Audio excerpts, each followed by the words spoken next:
One thing I hate at Christmas, but just all of the year, is when people engrave messages into jewellery, like sentimental messages. There's a website I found that has some really horrible examples. There's one, maybe you want to give to your partner a little gesture of your love for one another. You might want to write, "Our love is timeless," onto a shit tin, for example. It's $19.99, that cost. The other thing that I found was a necklace for somebody who's died, which has got "Until we meet again" etched onto it for that special someone. I find these offensive, if I'm honest. And so what I thought I'd do is see how offensive I could get with an engraver. And so I got in contact with a friend of mine who works in Birmingham's jewellery quarter for some contacts of some engravers. And this is one text exchange I had. I wrote, "Hello, I'm looking to get a message engraved on a bracelet. Can you help?" The reply was, "Sure. What is the text for the bracelet?" I just went straight in and I replied, "Fuck the police." He agreed to it. He said, "Ha, that's different. Should be fine." So I thought, let's see how far we could go. I said, "It will need to be quite small, as it will be for a child."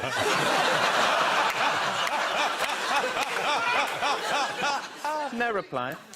Another one I did. "Hello, Paul," we'll call him. "I want a bracelet engraved with a heartfelt message. Have you any availability? Thanks, Joe." He replied, "I could do in the next couple of weeks. What sort of bracelet/message?" I replied, "I need a rose gold bracelet engraved with 'You're not my real dad.' I'd like it in a Baroque font." He said, "Sorry, no can do." I said, "Do you not do Baroque fonts, Paul?" He said, "No, I won't engrave that message." So I just thought, oh, let's see where I can go with Paul. So I said, "How about 'I love you, Sandra'?" He said, "Yes, obviously I can do that." So I put, "Can you do it in the shape of a swastika?" He replied, "OK, very good, bye-bye." Well, Jimmy, I get a lot of parking fines, and I have realised if you ask for evidence, then often you can get out of the fine. Now, I was up north doing a show, and I got a fine, so I emailed the council asking for the evidence. I got an email from some woman called Steph, who said, "Mr. Lycett, I have passed your email on to the Freedom of Information team. Hopefully they'll be in touch with you soon." Now, I didn't like that word, hopefully, so I replied, "Steph, sadly, hopefully doth butter no parsnips."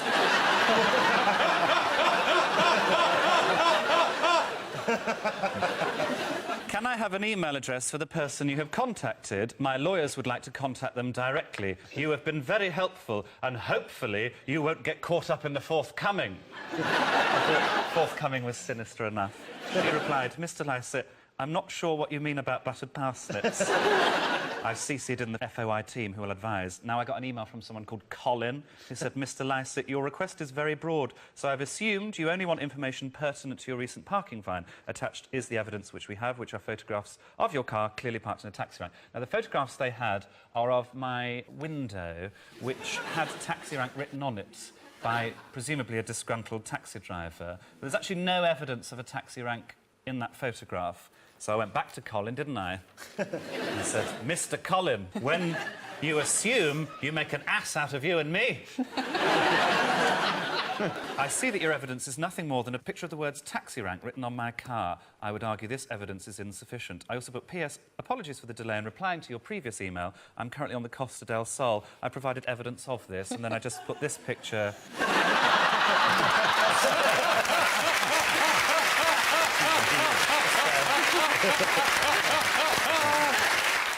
He said, "Mr. Lycett, in order to reverse the fine, you will need to provide evidence that your vehicle was not in a taxi rank." So I said, "Oh, Mr. Colin, evidence supplied. I was actually parked on the moon, as you can see clearly." I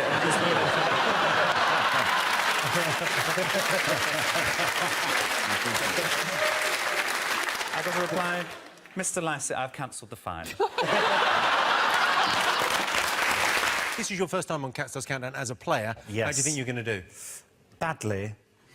Because I'm not very good at spelling. I'm not very good at maths. But you've been with Susie on numerous occasions. I have. Did she teach you nothing? Well, she taught me lots, but it sort of hasn't stuck. The reason I wanted to avoid Dictionary Corner is the last couple of times I've been in Dictionary Corner, clips of my performances have ended up on lad-based Facebook pages. So, Lad Bible, Uni Lad, chav lad. And whilst I am an absolute lad, as you know...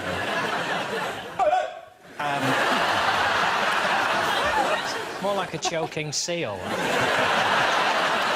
How do you do it?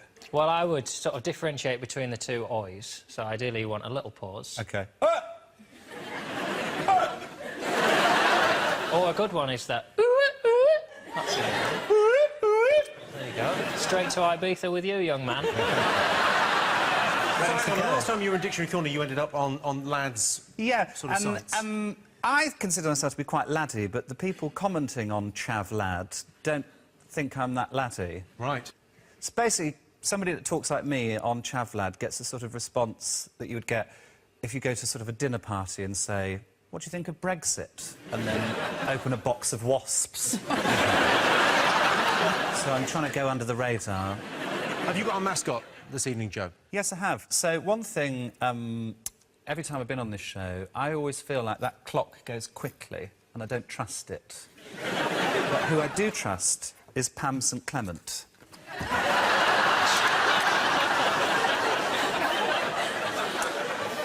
And this is a clock that I have in my bedroom, and I trust it with my life. So I'll be using Pam as the timer. It's, rather than GMT, it's PST, Pam St Clement time. I didn't realise how sort of cat-like she looked when you... Yeah, I mean, at 25 to 6, she starts to look a little bit sort of French. John, have you got a mascot? Yes, well, I've checked the countdown rules, because obviously two unknown elements here. I didn't know how good you were going to be. There's no rule against receiving help from the dead. So I've brought in a Ouija board. And I just think what could possibly go wrong. So at various points tonight, I may go into a trance-like state. And hopefully we'll get a bit of action. It's got all the classic symbols on it, the letters, the numbers, the sun and the moon for when it's bedtime. You need a ghost to tell you. And then when they've finished, they're polite. They just say goodbye, the ghosts. Because it takes a long time to spell cheerio. Sean, what have you got over there? Script I'm auditioning for. Oh, right, are you checking out where you die? That's a myth, my friend. I don't die in my films. Not if you watch them backwards. Why on earth would I watch your films backwards? Why on earth would you watch them forwards? Fair enough. This one's a romantic comedy. I play one of the lovers in it, but I need someone to test me on my lines. Lord Lycett, would you do me this honour? Yeah? Pass that along. Gratitude. I've taken the liberty to change the names of the characters just so it's easier to remember. So I'll be playing Sean. OK, who am I playing? Not Sean. Yeah. Action. Sean, I have feelings for you. What's my line? As do I. Right, I'm never going to remember that. Change it to bastard. Action. Sean, I have feelings for you. Bastard. I need to feel your body against mine. No, I've gone blank. What's my line? As do I. All right, that's just not sticking. Change that one to bastard as well. But this time add a touch of arousal. What, me or you? Both. I need to feel your body against mine. Bastard. It says here they kiss. Right. Be gentle.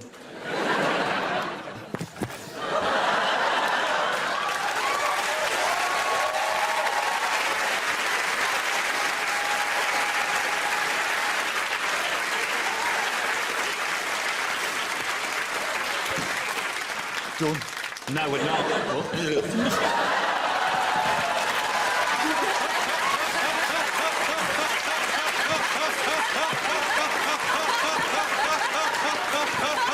Now we're done.